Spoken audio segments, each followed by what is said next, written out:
God asked King Solomon what he wants.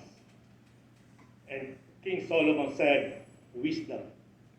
And God was so delighted with Solomon, with his answer. And with that on, I start praying also for wisdom. So anything that you think that it amazes what I said is from wisdom. But if not, it's from me. In the Philippines, all our churches, Sunday masses, are all packed, overflowing, everything. And I was surprised when I was here, because I came here in the U.S. at 2001, 2006. The Diocese of Buffalo is announcing closure of churches, and I was disheartened because of the less church goers. That's why. And I was contemplating how come, what's wrong with that. When I realized it, in the Philippines, the government will not help you if you are sick. The government will not help you if you're hungry, you have no food. So in the Philippines, it's about survival mode. We have to survive. So what we have to do is, the best is God, ask God. So all our churches are packed because we are asking God's mercy and all those blessings, so that we will be healed, we will be healthy, we have food, everything. But here, since the government supports everything, most of the people here doesn't need God, doesn't want to go to church anymore, because why should I? I have everything in my need. So that's the problem I saw. That's why, and I love solving problems. I love solving problems. I'm trying to figure out what is the solution for this problem. Because this is not only in our diocese, not only in the US, but even in Europe, there is a problem. I will start this talk about, I would like to strengthen your faith, that your faith will not be shaken by anybody, that you could defend your faith, that God exists scientifically, and this is the true church. This is the church that God established. In the Bible, there are a lot of miracles performed by Moses, right? And Jesus, miracles, a lot of miracles performed by Jesus. Why did God help that thing? Because to show that God is with them, to show that God is with Jesus, with Moses, that's why they perform miracles. And with that note, we have also living miracles present in our time. Living miracles. And that is like incorrupt saints. Those saints who died but doesn't decompose their body. And there are saints that who died, like Saint Bernadette in Our Lady Fatima, that died 150 years ago. If you go visit her place in France, it's still there, fresh. I said living saints, living miracles, because God still keep on continuing to preserve their body. Because without God's grace, that will decompose, that will decay, right? So the point here is, if the people or any person is saying that there's no God,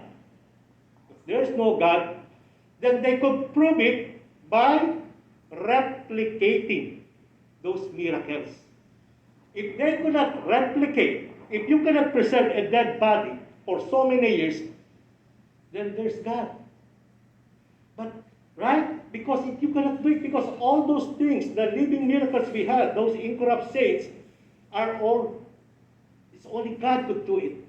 And if the people say, oh, that's fake, everything, whatever, I said, many people try to figure out if it's fake or not. But up to now, they're still exposed. So if there's no God, prove to us that they could replicate what's happening in our church. And one more thing is, like in Eucharistic miracles, you know, the Eucharistic miracles that the host changed to flesh and the wine changed to blood. If If you go to Lanciano, Italy, you could see in a simple vessel, the host, the flesh, and the blood was still being exposed there, and you could venerate it. And that happened more than 1,200 years ago. So if there's no God there, it will dry up. Just think of it. A flesh or a blood, how long it will dry up once exposed to air? Seconds, right? The blood will dry up. But those Eucharistic miracles is still fresh as this moment, even 1,200 years ago. So if there's no God, they could do that. If they cannot do that, there's God. Like what Jesus said, if you cannot believe on my words, believe in my words, because the words are the evidence that God is with me. So I said again that all these miracles is in our church. So it means God favors our church. It means that all the good things happening in our church because God is blessing this church. This is the true church. We are on the right path. So we could defend that. Because any religion or what, questioning our faith or what, oh, we have evidence that God is with us. All those miracles. Do you have that? Oh, we don't have that. Where's your God? Why God does not bless you if you're the true church? Okay? So we establish that God is alive. God is here. And if God is here and God is alive, there's heaven. Okay? There's heaven. And in heaven, everything's beautiful. Peace, joy, everything. And to make the short word is, heaven is perfect. If heaven is perfect, everything in heaven is perfect. So nobody could get into heaven if we are not perfect, right? That's why Jesus said, you must be perfect, just as my Father in heaven is perfect. It's hard, right? It's hard. But we are all sinners. How to get there? How to get there? The only way, one way to get there is sanctifying grace. Sanctifying grace is an opportunity for you, before you die, that you ask God's forgiveness. Like that thief on the cross. That is the grace that we want to have before we die. Sanctifying grace. And how could we get that sanctifying grace?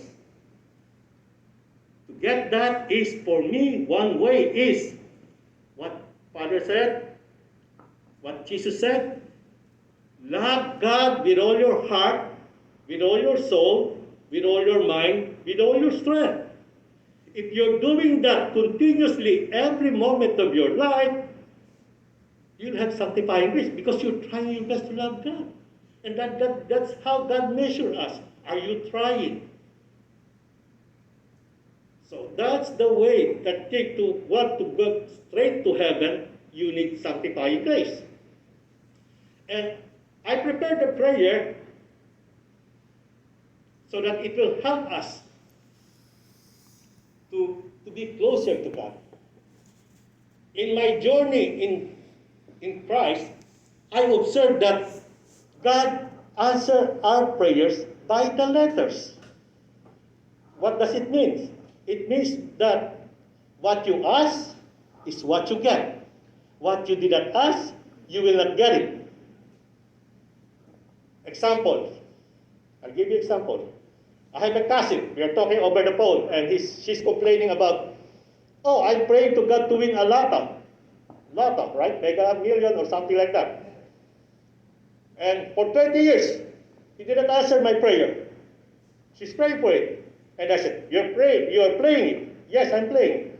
Have you ever win $1 or $20 or $5? Yes, I won. You win a lotto, but not the jackpot.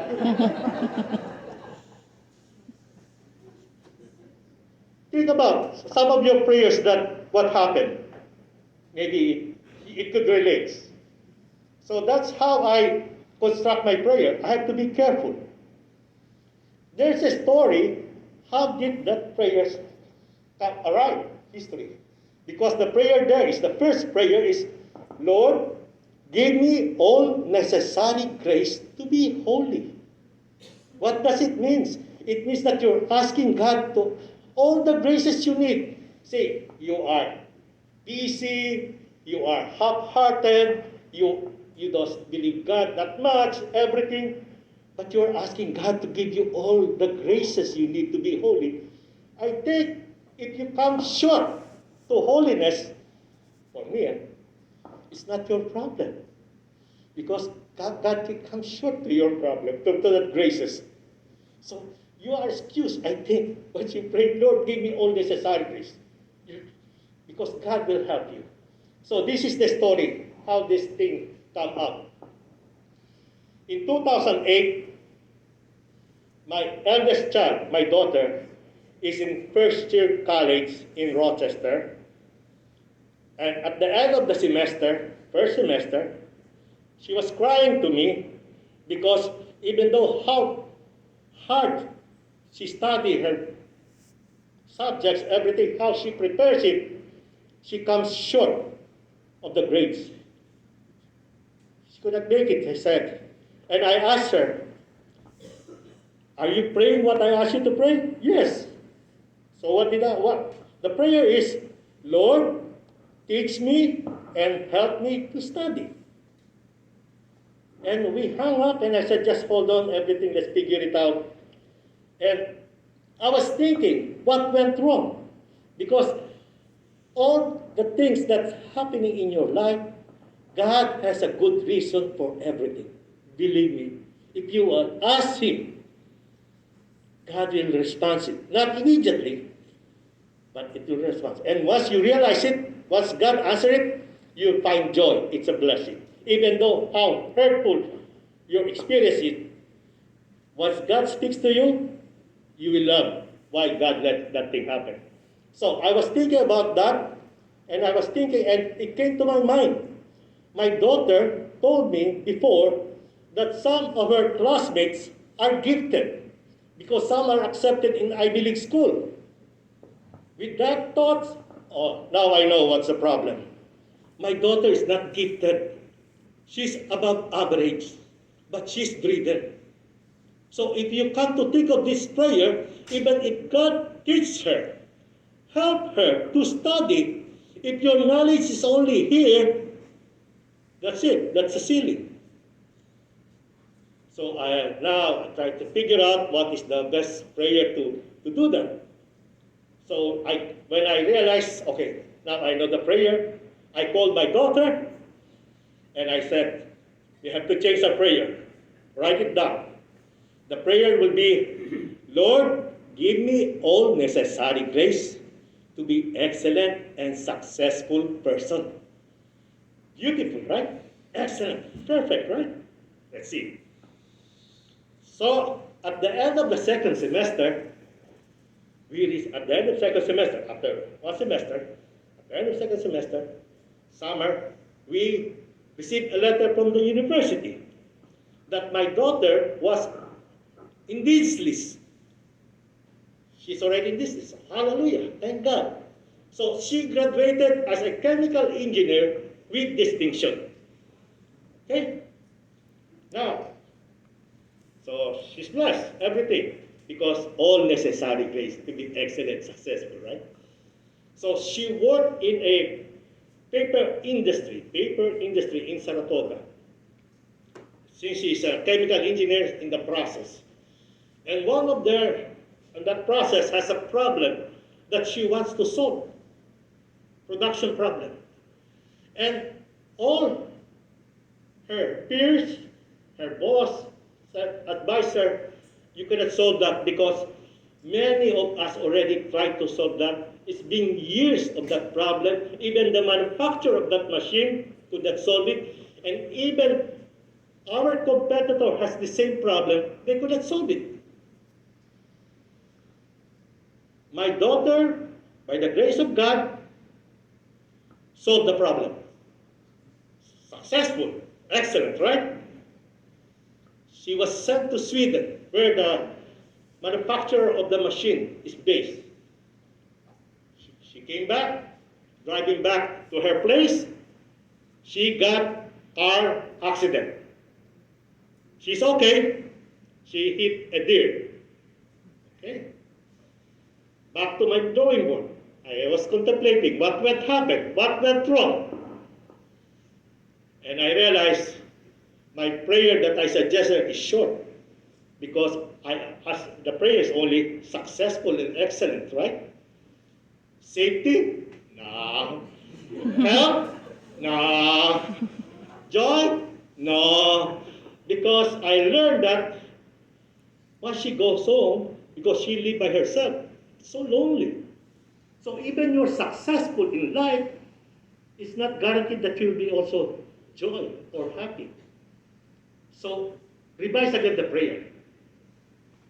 So that's how I deal with my prayers. Another story. I have a co-worker came over to me in 2014, and he's telling me his problem because his son is drug users for so many years. And this co-worker of mine is a Protestant. He hates Catholics. He always questioned my faith. And he told me that him and his wife bring his son to those preachers who are faith or good in healing, to lay hands, to heal his son, to change, to convert everything. But it did not work. So many already. And even they brought their son to a faith-based rehabilitation for those drug users. It did not work. So I asked my co-worker, how do you pray to your son? And he said, oh, we are praying every day for my son's conversion, that will change his heart, that he'll be closer to you, to God. And I said to him, God could not answer that. How come God could not answer that? Because that's only what you want.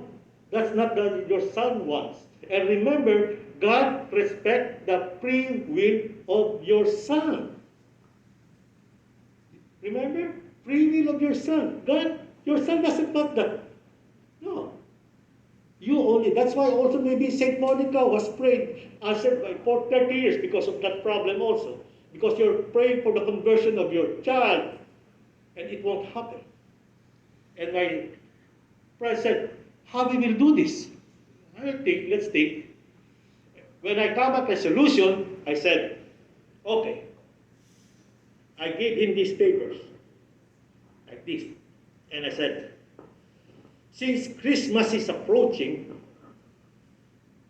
gather your children in the dining table during dinner time and distribute these papers. And tell them that the only Christmas gift wish you want to have, you and your wife, is that you read these prayers. Each one of them. Read it. What happened? January, after Christmas season, this drug user son approached them. And the son said, I want to continue my study. I want to go to Word of Life in Lake George. And I want to be a pastor. And that man, he didn't become a pastor up to now, but he is an accountant, successful. So, if we have this prayer, especially the first letter, that Lord give us all necessary grace to be holy, that we be prayed in every churches all over the world, by the grace of God, all of us will be holy. And you know, holiness is a magnet. It's more effective than in evangelizing, rather than talking, rather than preaching, because it attracts the people to your action, to your words, everything. There's something there that it attracts. That's why in the early Christians, There's a lot of conversion because of their holiness. That's how I wish for all of us. Going back to Eucharistic miracle. There's a Eucharistic miracle in Poland. It happened 2008. The host there is, this is the host. Part of the host became flesh. Part of the host became flesh. And intertwined. Intertwined. It means connected. So if really there's no God, they could do it. But who could do this? No? Only God. The common thing that in Eucharistic miracles the scientist has established is, most common is, one, it's a human blood, it's type AB, it's a flesh, and the flesh is from the heart, not from the toes, not from any part of, it's from the heart. And according to some of the scientists, that flesh, that person has been distressed, has been suffering. He died sorrowfully. What does it mean? God gave us his flesh, his heart. And what I want you to have is, the host is Jesus. And we have to teach ourselves. Every time we enter the church, there's a tabernacle.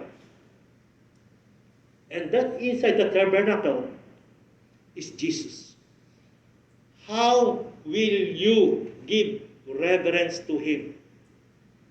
Will you just pray that? Or you will to bow down, genuflex, everything?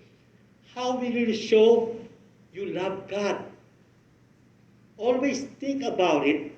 Always think about it that host is Jesus. Once you're receiving the communion, always think this is Jesus. How could I do more? How could I pray for you? Always challenge yourself to improve, because we have to improve our relationship to God. Because that is one of the prayers at the end. He said, love your neighbor more than what they expect. I pray that love your spouse more than they expect. Because what does it mean? It means that you are trying to love her more than, she will be surprised. The next day, it means it's growing.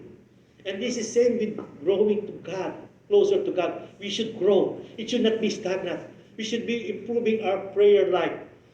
And one way of improving prayer life is, for me, just to let you know, for me, memorizing the prayers, like the divine praise. Imagine if you could memorize some of the prayers, and you are receiving Jesus, and you pray, blessed be God, with piety, with reverence, with love. It's more powerful, right? It's more reverential. That's why there are a lot of prayers that I will suggest to you. Like those, one of my favorite is Litany of Prayers.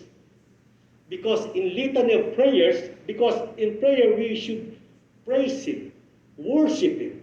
In Litany of Prayers, every line is praise. Right? Every line. Most High, Holy One, Great God, everything. You could memorize that little by little. Memorize the Sacred Heart Litany. Memorize the Holy Trinity. Memorize the God the Father. There's a lot. And there's a lot of beautiful prayers that we could enrich ourselves, that could be challenge for us to show that we are striving to love God. I hope this talk could inspire you to be closer to God. Thank you so much.